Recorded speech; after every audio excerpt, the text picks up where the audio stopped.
Assalamualaikum warahmatullahi wabarakatuh. Salam sehat. Perkenalkan, saya Yunetra Francisca, salah satu dosen di Poltekkes Kemenkes Palembang, jurusan Kebidanan, Prodi Kebidanan, Program Diploma 3. Video ini saya buat dalam rangka melengkapi persyaratan pengajuan sertifikasi dosen tahun 2025, yaitu pernyataan diri dosen dalam unjuk kerja Tridharma Perguruan Tinggi bidang pengajaran. Mata kuliah yang saya ambil sebagai contoh dalam video pembelajaran ini adalah mata kuliah Asuhan Kebidanan Kehamilan dengan kode mata kuliah BID 5.013 yang merupakan salah satu mata kuliah wajib tempuh. Mata kuliah ini terdiri dari 5 SKS dengan 2 SKS teori dan 3 SKS praktik yang disampaikan pada semester genap, tepatnya pada semester 2. Mata kuliah ini memberikan kemampuan kepada mahasiswa tentang asuhan kebidanan pada ibu hamil normal, yang meliputi melakukan anamnesis kunjungan awal dan ulang, melakukan pemeriksaan fisik kunjungan awal dan ulang, melakukan pemeriksaan laboratorium sederhana, menghitung tafsiran berat janin, memberikan KIE sesuai kebutuhan, memberikan imunisasi TT, melakukan pendokumentasian, pengenalan tanda-tanda bahaya pada kehamilan dengan memperhatikan prinsip pencegahan infeksi sesuai kebutuhan ibu hamil, baik fisik, psikologis, seksual, serta persiapan sibling dan keluarga.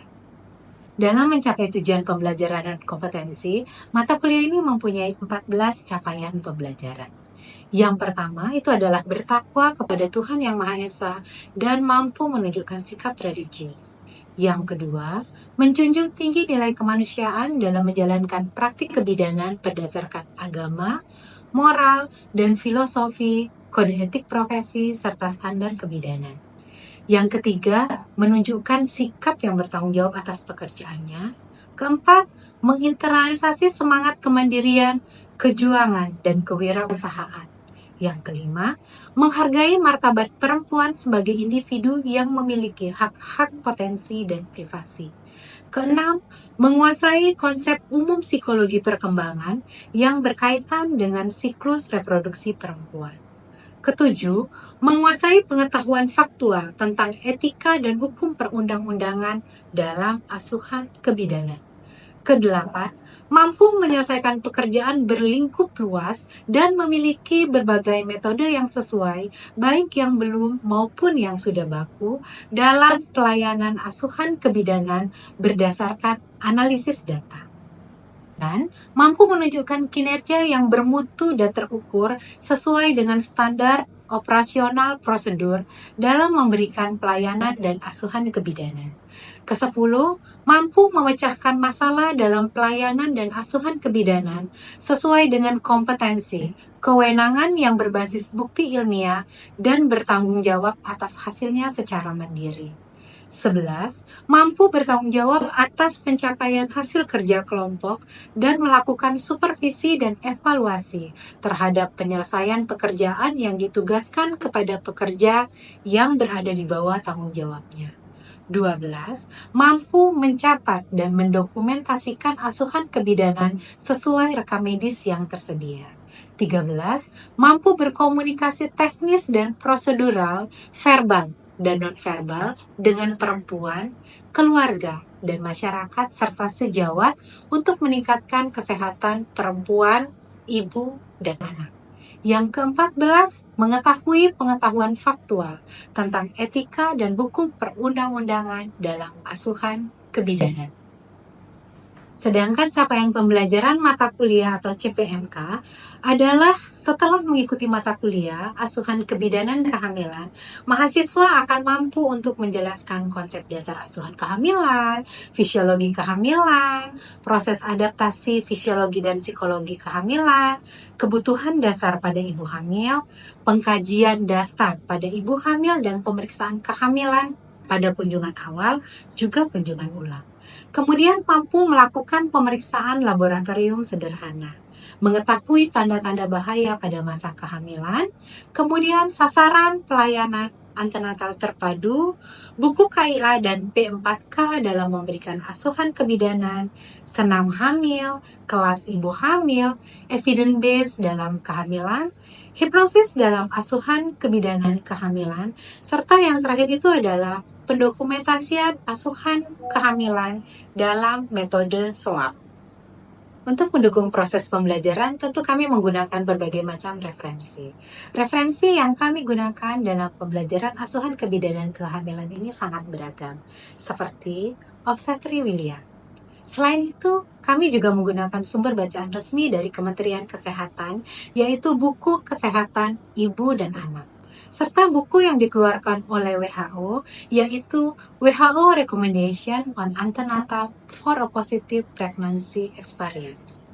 Dan saya juga telah mengintegrasikan publikasi penelitian, pengabdian masyarakat, dan program kreativitas mahasiswa bimbingan saya, terutama pada pokok bahasan yang berkaitan dengan senam hamil.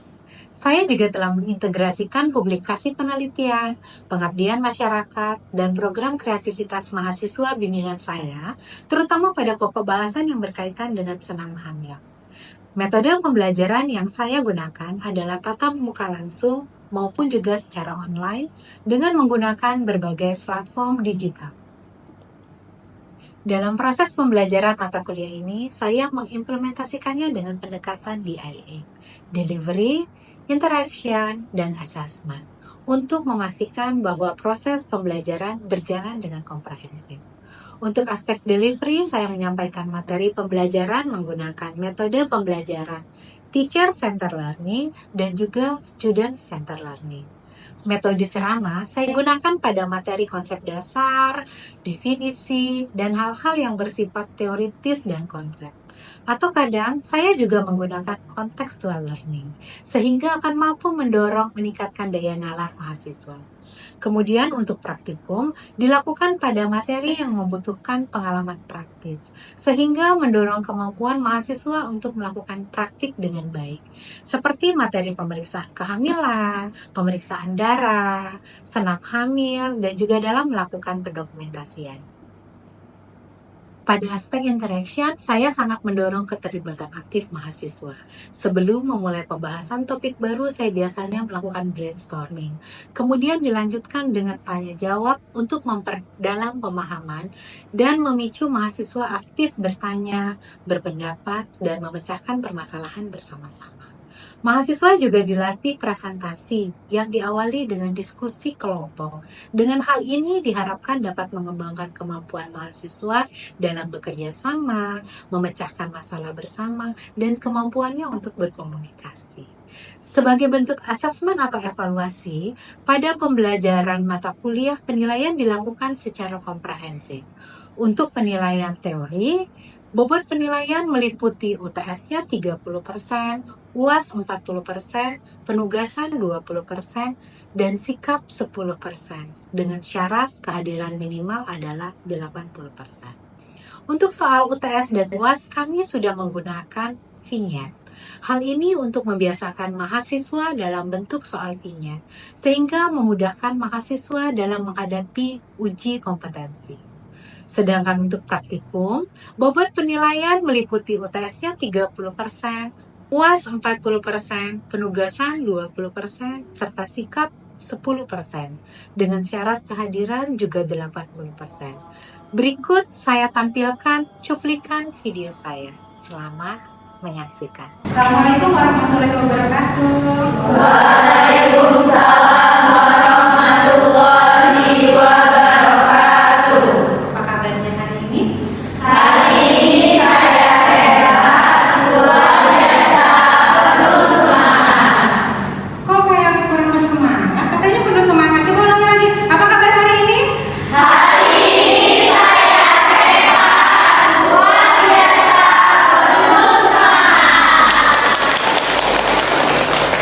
Terima kasih luar biasa sekali. Alhamdulillah, puji dan syukur kehadirat Allah Subhanahu wa Ta'ala. Karena pada hari ini saya bisa bertemu kembali dengan anak-anak yang cantik dan penuh semangat, sehingga semangatnya juga menular kepada saya. Jadi sebelum memulai perkuliahan pada hari ini, ada baiknya saya absen dulu ya.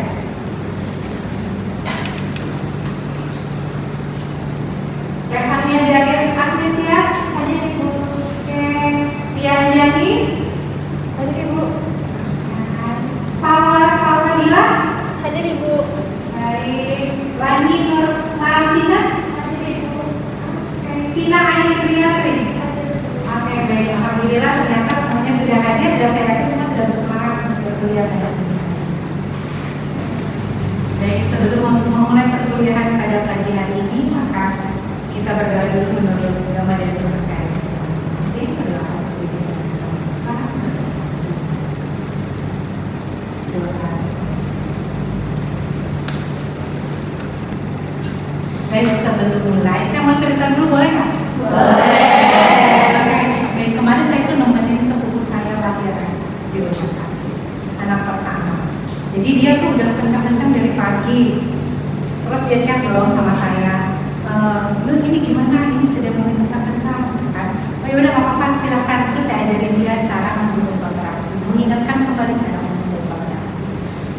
Jadi dia di rumah membuat kontraksi, mengevaluasi bagaimana kemajuan persalinan. Pas di jam 1 siang dia tinggal chat saya lagi. Ini udah tambah sore nih, apa yang harus dilakukan?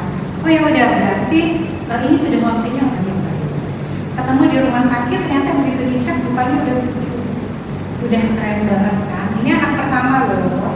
Terus semakin sering sakitnya, dan dalam waktu 30 menit itu ternyata ketubannya pecah spontan. Kita cerita kalau duanya itu langsung cepat, hanya 15 menit. Bayinya 3,5 kilo, tidak ada robekan perineum, anak pertama. Dan ibunya nggak ada drama di cerita. Keren kan? Gitu ya. Nah, mau tahu apa rahasianya? Oke. Sepupu saya ini memang rajin untuk ikut kelas senam hamil. Jadi seminggu itu dia bisa 2 kali. Dan itu tadi hasilnya. Dia bisa melahirkan dengan nyaman, kemudian tanpa robekan. Nah, apa hubungannya dengan materi kita hari ini? Karena pagi hari ini kita akan membahas tentang senam hamil. Dan menurut saya senam hamil ini penting sekali untuk kita pelajari. Karena apa? Karena ini tujuannya bukan hanya untuk hamil, bukan hanya untuk ibunya, tapi juga nanti pada saat proses persalinan. Kita masuk ke materi hari ini. Nah, tujuan pembelajaran kita pada pagi hari ini adalah mahasiswa mampu memahami pengertian, tujuan, manfaat, dan langkah-langkah nanti bagaimana melakukan senam hamil. Nah, sebelum saya lanjut ke teori, ada kira-kira yang tahu apa itu senam hamil? Apa sih yang kebayang di kepala saat saya bilang senam hamil? Ada yang bisa? Oke, baik, silakan sekali. Menurut saya senam hamil itu adalah serangkaian gerak fisik yang ringan dan untuk merancang seluruh ibu hamil. Karena tujuannya ini untuk kebugaran perkembangan persalinan dan juga menjaga kesehatan ibu serta janin. Oke, baik, luar biasa sekali ya. Jadi senam hamil itu untuk melancarkan proses persalinan, untuk kebugaran ibu hamil. Jadi biasanya para awam itu kebayang kalau senam hamil orang dengan perut gendut atau mungkin bisa senam, gitu ya. Ternyata bisa, dan tujuannya itu tadi supaya ibunya lebih sehat menjalani kehamilan dan juga proses persalinannya berjalan dengan lancar.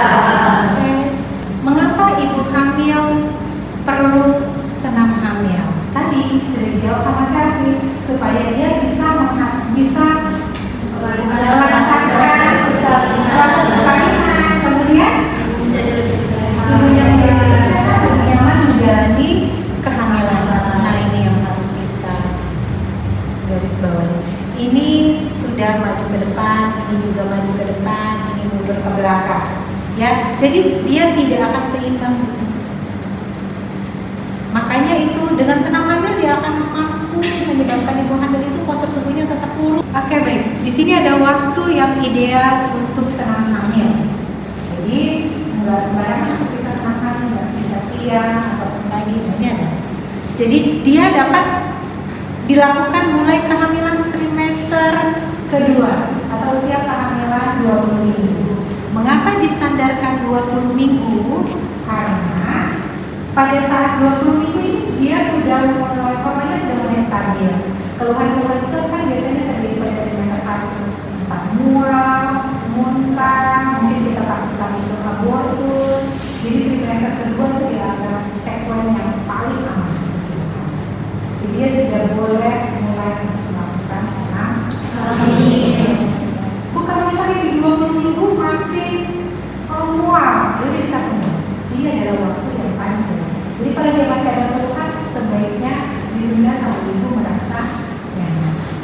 Yang kedua, dia frekuensinya 2 sampai 3 kali per minggu dan durasinya 30 sampai dengan 60 menit per sesi.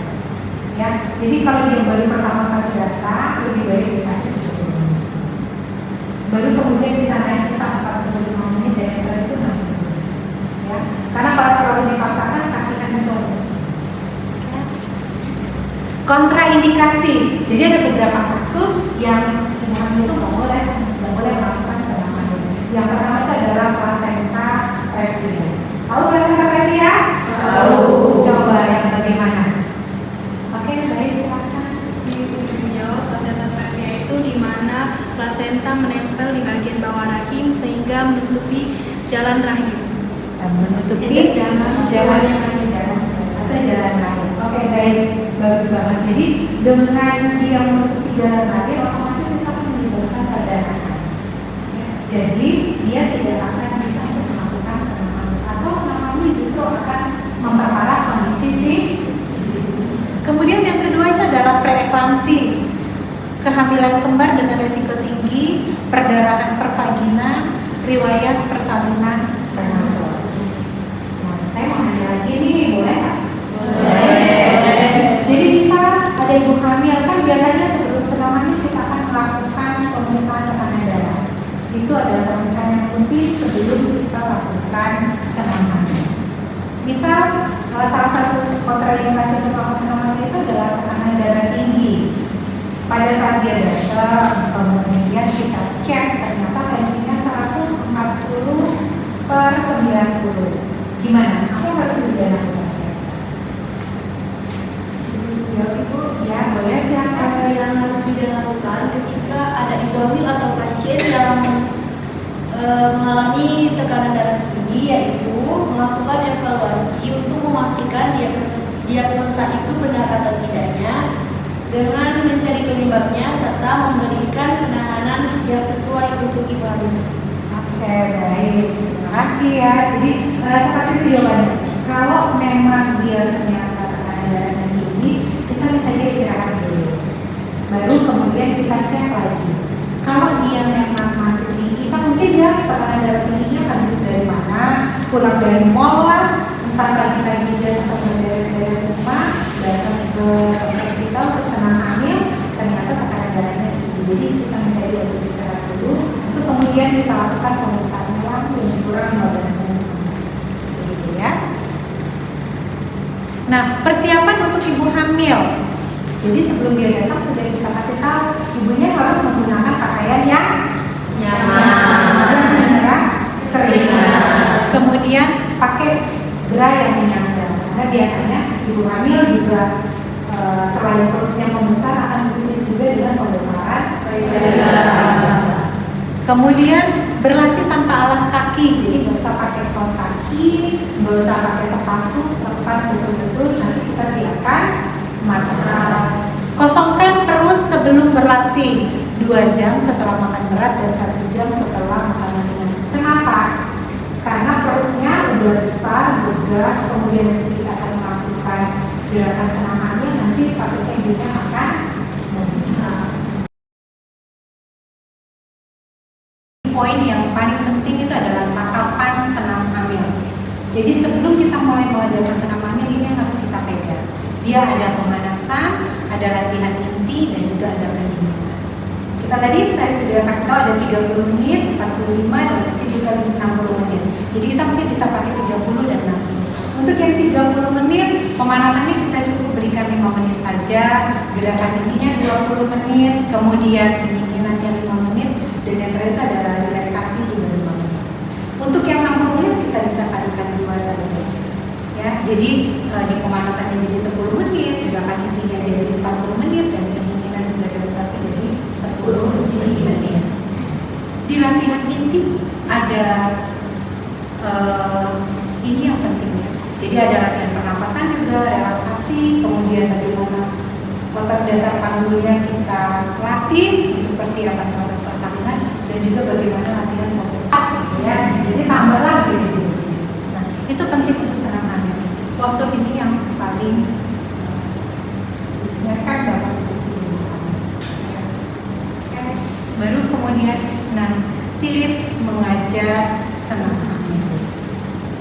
Berikan contoh gerakan dengan benar. Misal kamu ngomong, Bu tarik nafas Bu, tarik nafas doang. Tapi harus kamu ajarkan misalnya, Bu tarik nafas, tutup mulutnya, kemudian tarik nafasnya dari hidung dengan perlahan. Kamu praktekkan, jangan ditahan ya Bu. Setelah itu kamu hembuskan pelan-pelan. Itu yang kamu lakukan. Jadi bukan hanya sekedar ngomong, Bu tarik nafas, hembuskan nafas, tapi memang itu dicontohkan langkah-langkah. Kemudian perhatikan kondisi setiap peserta, karena masing-masing ibu hamil berbeda. Nanti yang datang ke kamu bisa trimester 2, bisa trimester 3, nah itu perawatannya juga akan berbeda. Jangan memaksakan gerakan. Misal kamu mencontohkan nunduk ke depan begini, ibunya nggak bisa, cuman begini aja. Udah nggak apa-apa, nanti kamu paksa, pokoknya harus nunduk gini ya. Jadi silakan dia berproses sesuai dengan kemampuannya masing-masing. Pada waktu ini dia hanya mampu 30, mungkin ke depan dia bisa 45 derajat dari rumah. Kemudian akan sesuai seperti yang kita harapkan. Dan ciptakan suasana santai dan menyenangkan. Karena sama seperti kita pada saat datang ke kelas, kita juga punya banyak permasalahan yang ada di rumah. Begitu juga di rumah. Jadi buat dia merasa nyaman begitu datang ke sana. Buat dia merasa diterima sama kita. Bisa kamu pakai aromaterapi, bisa ruangannya kamu bikin jadi pink dengan bunga-bunga, atau pasang AC, kamarnya dibikin nyaman. Jadi benar-benar menciptakan suasana yang sangat baik. Dan evaluasi setiap selesai sesi. Oke, baik. Mungkin itu yang bisa Ibu sampaikan tentang bagaimana kita untuk memulai senam hamil. Ini untuk yang teori dulu, nanti kita akan berpraktek. Sebelum saya tutup, mungkin ada yang mau ditanyakan atau mungkin saya terakhir. Oke, baik, silakan nih Mas. Ibu izin bertanya, apakah senam hamil itu dapat menyebabkan kelahiran prematur? Oke, apakah senam hamil dapat menyebabkan kelahiran prematur? Oke, bagus banget pertanyaannya nih Mas. Mungkin ada yang bisa bantu Ibu untuk menjawab? Oke, silakan ya. Izin menjawab, senam hamil tidak akan menyebabkan kelahiran prematur karena gerakan senam hamil juga menyesuaikan kondisi ibu dan usia kehamilan. Karena sebelum mengikuti senam hamil juga bidan melakukan anamnesa apakah ibu sebelumnya pernah mempunyai riwayat kelahiran prematur atau abortus. Terima kasih. Oke, baik, makasih Naila. Benar banget. Jadi memang tadi kita melakukan analisis terlebih dahulu, sehingga kalau dia dari riwayat abortus, gerakannya juga tidak akan terlalu berat. Ada lagi yang mau bertanya? Oke, silakan Rian. Ibu, apakah senam hamil bisa dilakukan di rumah tanpa instruktur, Ibu? Apakah senam hamil boleh dilakukan di rumah tanpa instruktur? Ada yang mau coba jawab? Oke, silakan. Izin Ibu menjawab pertanyaan dari dia. Apakah ibu hamil dapat melakukan senam di rumah tanpa instruktur? Menurut saya, ibu hamil boleh melakukan senam di rumah tanpa instruktur, terutama jika ibu hamil tersebut sudah memiliki pengalaman dan mengetahui serta memahami gerakan yang benar dan aman untuk ibu hamil.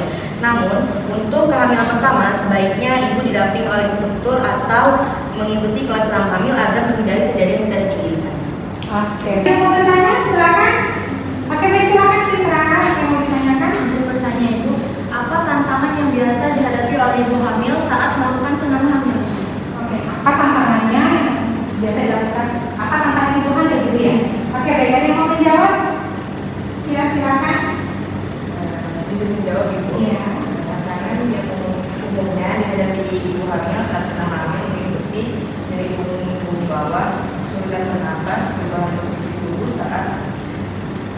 posisi tubuh yang cepat dan potensi cedera akibat gerakan yang salah. Baik, luar biasa banget Bapak dan kira-kira gimana, bisa dipahami? Bisa. Baik, jadi tantangannya itu yang tadi, dia mungkin kelelahan atau mungkin bisa pusing. Jadi itu adalah tantangan yang biasa dialami oleh ibu hamil yang melakukan senam. Baik, untuk menutup kegiatan kita hari ini ada beberapa kesimpulan yang bisa saya ambil.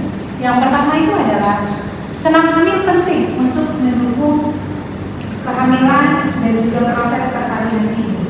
Kemudian harus diajarkan dengan tepat dan aman. Artinya yang mengajarkan itu harus sudah punya ilmu, ya, harus sudah mempunyai pengalaman untuk melakukan senam hamil supaya janinnya tidak cedera.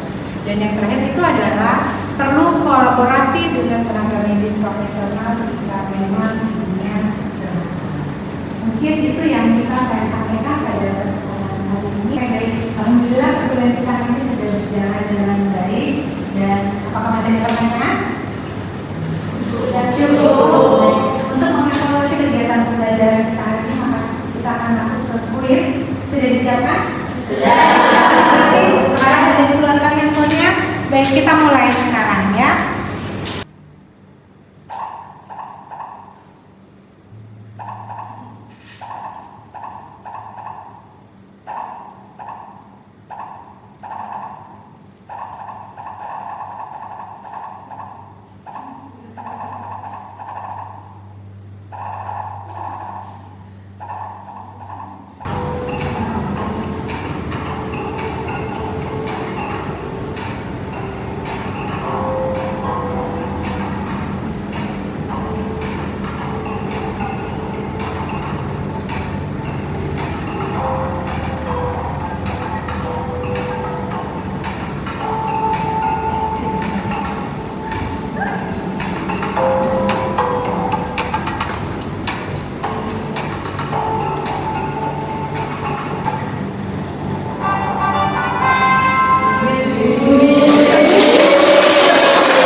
Jawaban-jawaban kuis sudah banyak yang benar semua kan ya, sudah gampang itu semua tadi jawaban-jawaban. Artinya apa yang saya sampaikan pada hari ini bisa sampai ke kalian semua. Dan saya harap juga nanti bisa dipraktekkan pada saat kalian sudah turun ke lapangan. Mungkin itu yang bisa ibu sampaikan pada kesempatan hari ini. Dan pada pertemuan yang selanjutnya nanti kita akan membahas tentang hipnosis pada kehamilan. Jadi mari kita bersiap-siap untuk hipnosis pada pertemuan selanjutnya. Demikian, semoga bermanfaat. Wabillahi taufiq wal hidayah. Wassalamualaikum warahmatullahi wabarakatuh. Waalaikumsalam warahmatullahi wabarakatuh. Terima kasih, Bu. Demikianlah gambaran singkat implementasi dari DIA dalam mata kuliah Askep Kehamilan, topik senam hamil. Saya berkomitmen untuk terus meningkatkan kemampuan saya dalam proses pembelajaran, sehingga akan menghasilkan lulusan kebidanan yang lebih kompeten, terutama dalam meningkatkan derajat kesehatan ibu dan anak. Terima kasih atas perhatiannya. Assalamualaikum warahmatullahi wabarakatuh.